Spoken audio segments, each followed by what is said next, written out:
ಹರೇ ಶ್ರೀಕೃಷ್ಣ. ಶ್ರೀಮದ್ ಭಗವದ್ಗೀತೆ ಅಧ್ಯಾಯ 12 ಶ್ಲೋಕ 19.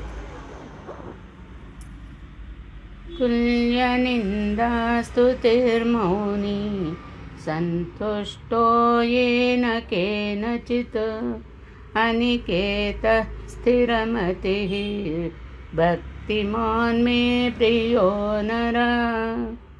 ಈ ಶ್ಲೋಕದ ಭಾವಾರ್ಥ: ನಿಂದೆ ಸ್ತುತಿ ಎರಡನ್ನೂ ಒಂದೇ ಸಮನೆಂದು ತಿಳಿಯುವವನು ಮನನಶೀಲತೆಯ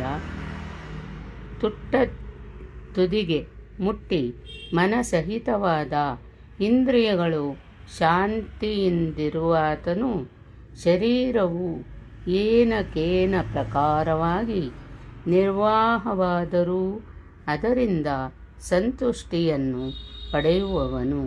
ತನ್ನ ನಿವಾಸವು ಜೋಪಡಿಯಾಗಿರಲಿ ಹುಲ್ಲು ಮನೆಯಾಗಿರಲಿ ಅದರಲ್ಲಿ ಯಾವ ಮಮತ್ವವನ್ನು ಕಾಣದವನು ಭಕ್ತಿಯ ಪರಮಸ್ಥಿತಿಯನ್ನು ಮುಟ್ಟಿರುವ ಸ್ಥಿರ ಬುದ್ಧಿಯುಳ್ಳ ಪುರುಷನನ್ನು ನಾನು ಮೆಚ್ಚುವೆನು.